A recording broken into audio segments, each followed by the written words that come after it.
and Alabama head coach Nick Saban joining us here. Coach, we appreciate you taking some time. I want to ask you, what is waking up on this day like relative to what it was, let's say, a decade ago? Nothing. There's nothing like this. Sometimes I think that, we anticipate changes, but then when the changes occur, we're slow on the uptake to acknowledge them. So, lots of people said when we had an early signing date, it would become the signing date, and it's kind of been that way. So not a whole lot of guys signing today, not a whole lot of guys that we recruited. We did sign one guy today. So, but it's pretty quiet, actually, and the focus is really on next year and trying to talk to a lot of the 2023 guys that we didn't have an opportunity maybe to go see in the limited amount of time we had out on the road. I'd love to hop about 50 million different directions here with you right now, but I really want to ask you about Jihad Campbell. That's a name that's got a ton of buzz in our world, and I know you wouldn't have taken him if there wasn't a fair amount of admiration on your side, but what kind of player is Jihad Campbell? I think he's an outstanding player. I mean, this guy's got great twitch, really good first step. He can run, very explosive, player. He probably can play inside or outside. And he's made the right way. I mean, this guy loves football. He's got a great attitude. He's a hard worker, very productive, very instinctive. So you love to get these kind of guys, to play defense. And, hopefully he might be able to help us early on. Were there any evaluations that you saw evolve a whole lot during the senior year for these guys? Some guys that may not have been a take for you this time last year that really came on their senior year and earned an offer?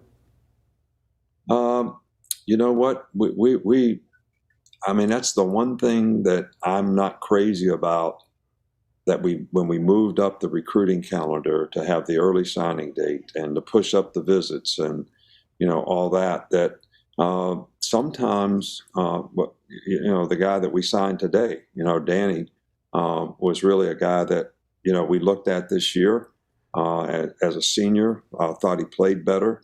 And that's one of the reasons we recruited him.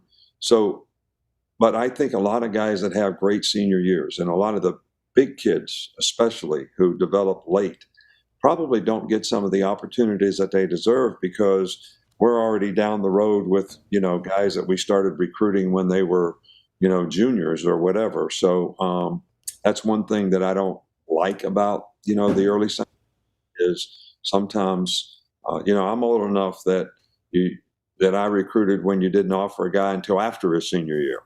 I like to keep looking for those guys, but sometimes you see a guy and you got too many other guys at that position, so you don't end up recruiting them. I'm going to tell you, this is me personally talking. Anyone can say what they want to. When you have talked about things like the transfer portal, NIL, early signing day, I hear, and I don't blame them, I hear from a lot of folks a perspective of what's best for their program. You're looking out for Alabama, but a lot of what you say, I personally believe, is what's best for college football. In this particular vein, where that early signing day should be, or how that college football calendar should be structured in December and January, what is best overall for the sport? Well, there's a lot of different views and a lot of different takes on this, but I think there's some unintended consequences of some of the things that have occurred. I think name, image, and likeness is great for players. They've always been able to work. They've always been able to make money. So now that they can use their name, image, and likeness, it's just a better way for them to do it. I think when you start adding that to whether you try to make a deal with a guy with the transfer portal to go to another school, that's probably not a great thing. I think if we use this to entice players to pick a school, I don't think that's a great thing. I think, the player should decide where he's going to go to school based on where he can develop best personally, academically, and athletically from a program standpoint, and it shouldn't be about money. But that it is what it is, and we all have to adapt to it. I think that the transfer portal, some kind of way we got to come up with a calendar. Guys shouldn't be able to leave their team during the season. I mean, that's not a good thing. I mean, I grew up in a time where, my dad said, you never quit anything.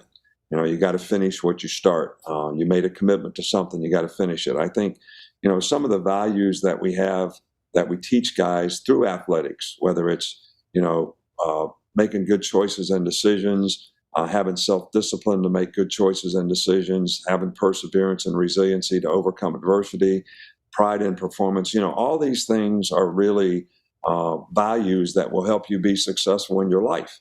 And we have an opportunity and obligation to try to develop those things in players.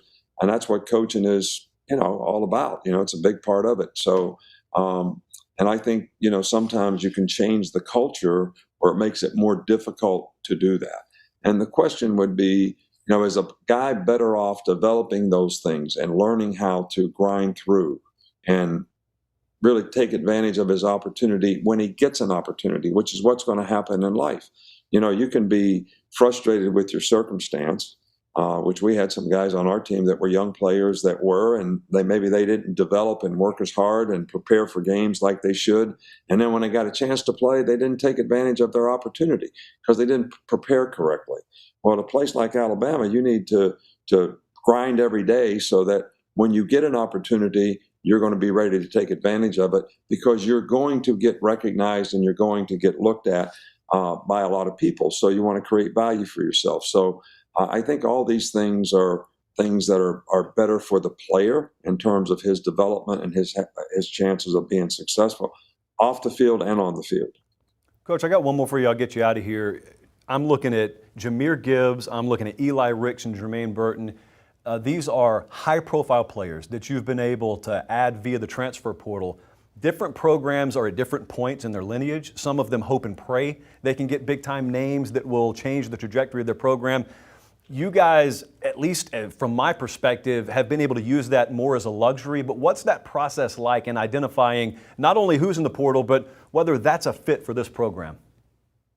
Well, I think we try to use the same evaluation process that we would for any player. We have criteria that we use at every position to try to get players that, fit our criteria for what we want so that they can have success at their position. And whether it's their character and intelligence, whether it's their football skills to play a certain position, size and speed to play a certain position. And I think when you take a guy out of the transfer portal, he should have an opportunity to play because you have a need on your team, because that's what those guys are looking for. And if they fit the profile of what you want as a player at that position, and all three of these guys certainly do, then it's a good fit for them and it's a good fit for us. Alabama head coach Nick Saban. Coach, it's always a pleasure to talk to you. Go get right back to work on 2022. All right, good. Thank you very much. You guys have a good day.